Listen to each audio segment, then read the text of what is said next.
Čaute všetci, tu je Manu a dnes si chcem s vami rozobrať takú témičku, ktorá ma celkom sere. Len si predstav takú situáciu. Potrebuješ si vytlačiť štítok na balík, lístok na vlak alebo aj dôležitú zmluvu. Máš novú HPčkovú tlačiareň, ktorú si poctivo kúpil. Máš v nej náplne, ktoré si vymenil minulý týždeň a sú úplne plné. Klikneš na tlačiť a nič. Žiadna chybová hláška na počítači. Tlačiareň len vytlačí jeden papier, kde stojí spôsob platby vyžaduje aktualizáciu. Chápeš? Tá tlačiareň ti v podstate hovorí: ja viem, že máš atrament, ja viem, že som tvoja, ale keď mi nedáš love, nevytlačím ti ani hovno. The ink is completely full. I replaced it like last week. Je to bizar? A okej, možno si myslíte, že preháňam, alebo že som si teraz strašne moc vymyslel nejaký príbeh, ale toto sa reálne stalo žene menom Maggie a teda aj mnohým iným.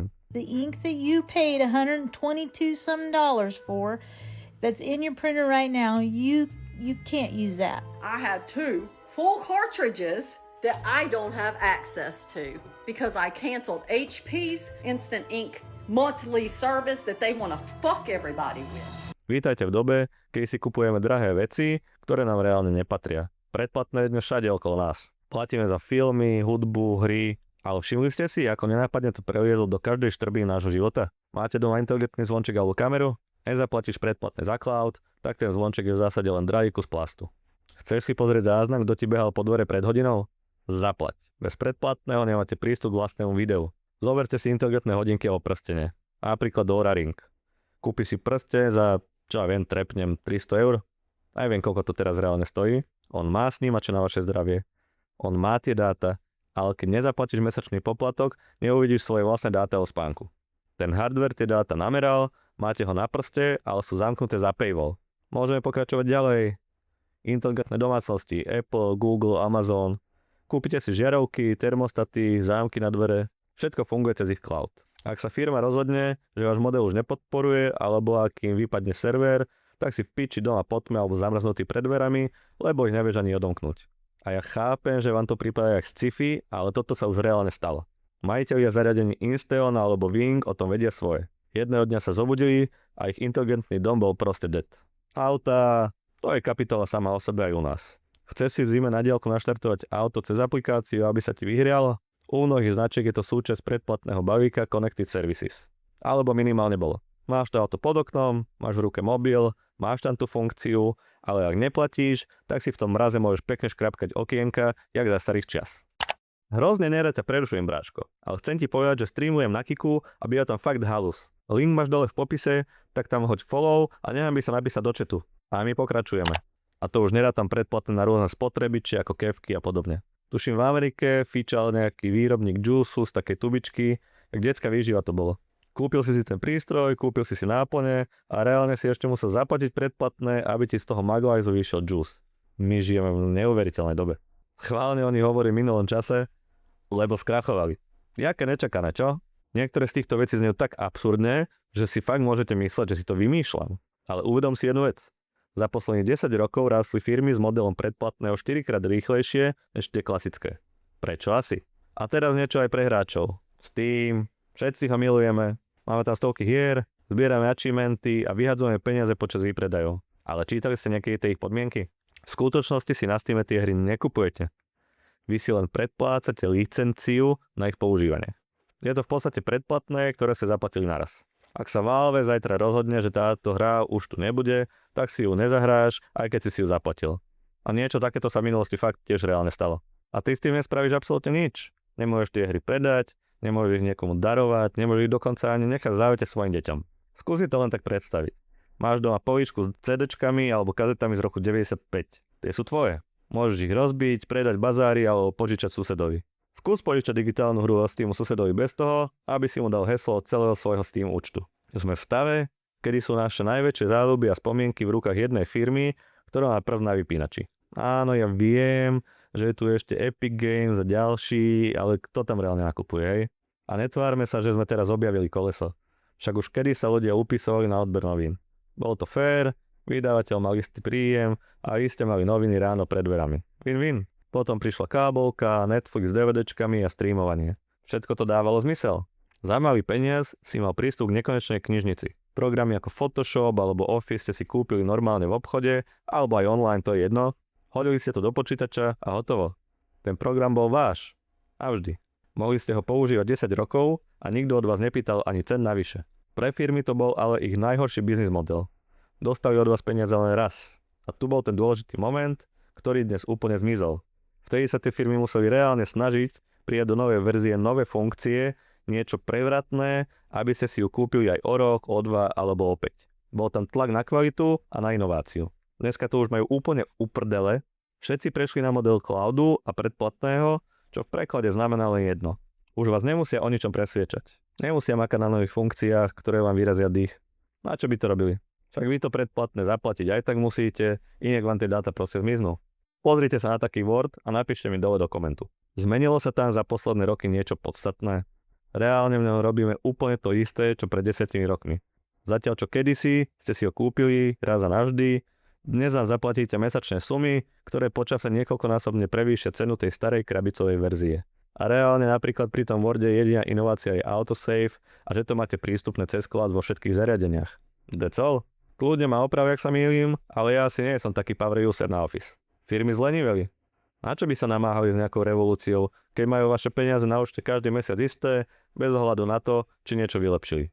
A tu sa to celé zvrhlo. Software vyliezol z obrazoviek do našich fyzických vecí. Výrobcovia zistili, že je lacné dať čip a Wi-Fi do všetkého. Aj do vecí, ktoré to nepotrebujú. Hovorí sa tomu smart produkty. Software v autách ich robí menej bezpečnými a menej odolnými. Sú tu prípady, keď sa ľudia nemohli dostať do vlastného auta, alebo z neho výstupy, lebo sa systém aktualizoval. BMW. Chceš vyhrievané sedačky, ktoré v tom aute fyzicky sú? Zaplať. You bought that heated seat. You bought those components. They put that into the price of the vehicle, and now they're charging you for the right to use it. Tesla. Chceš prísuk navigácii v aute za 50 000? Zaplať. Mercedes. Chceš, aby tvoje elektrické auto zrýchlilo tak, jak má?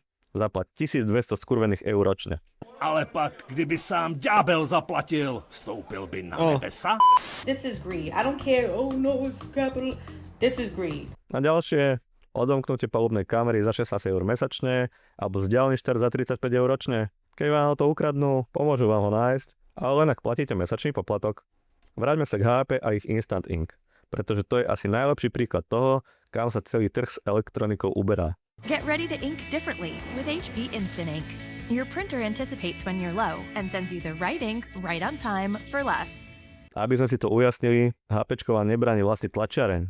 Stále si môžete kúpiť klasický model, ísť do obchodu, kúpiť si normálnu náplň, založiť ju a tlačiť. To funguje, ale HPčko, a to aj u nás na Slovensku, podľa môjho názoru veľmi agresívne propaguje službu s názvom Instant Ink. Funguje to tak, že neplatíte za atrament, ale za počet vytlačených strán mesačne. Majú na to špeciálne náplne, ktoré vám pošlú. A tu prichádza ten moment, ktorý veľa ľudí prekvapí. Tie náplne, ktoré máte fyzicky doma v tlačiarni, nie sú vaše. Podľa zmluvy sú stále majetkom spoločnosti HP. Vy si v podstate neprenajímate tlačiareň, vy si prenajímate ten atrament v nej. Ak sa rozhodnete, že to predplatné už nechcete a zrušíte ho, tie kartridže v tlačiarni prestanú fungovať. Je úplne jedno, že sú ešte z polovice plné a máte ich v kancli. Ako náhle skončí predplatné, licencia na ich používanie vyprší a čip v náplni ich zablokuje. Musíte ich vybrať, kúpiť si tie klasické v obchode a tieto predplatné poslať späť na recykláciu. No, a prečo to tie firmy robia? Nie je to žiadne tajné sprísahanie, je to čistá matematika. CEO spoločnosti HP to priznal otvorene. Výroba tlačiarní je pre nich investícia. Our goal was to reduce the number of what we call unprofitable customers, because every time a customer buys a printer, it's an investment for us. And if this customer doesn't print enough or doesn't use our supplies, it's a bad investment. They're bad customers anyway if they're not using HP cartridges, because exactly. you haven't made any money on them yet. Exactly. Často ich predávajú s minimálnym ziskom alebo aj pod cenu, pretože počítajú s tým, že peniaze zarobia neskôr na predaji originálneho atramentu. A keď zákazník začne používať lacné náplne od iných výrobcov, firma na ňom z ich pohľadu prerába. Preto sa nás snažia dostať do ekosystému, kde majú nad spotrebou kontrolu. Inak keď už sme pri ekosystéme. Apple.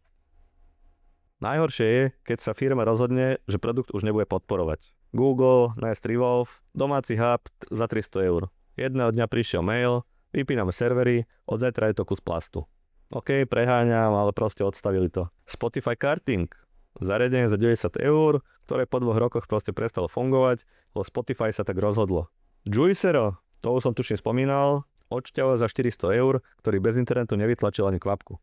Ak by v 95. skrachoval výrobca tvojho toastovača, pravdepodobne by ti slúžil ďalej. Chápeš? Vymyslím si, Ak dnes vypnú servery tvojho smart zámku alebo termostatu, tak stojí v zime pred dverami.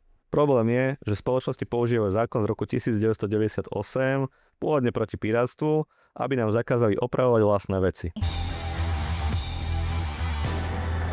Ak obídete ich softvérový zámok, aby ste si niečo spojaznili, technicky porušujete autorský zákon.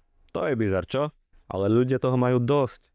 YouTube Premium v USA pred pár týždňami zdražilo a na internete to spôsobilo znova celkom rozruch.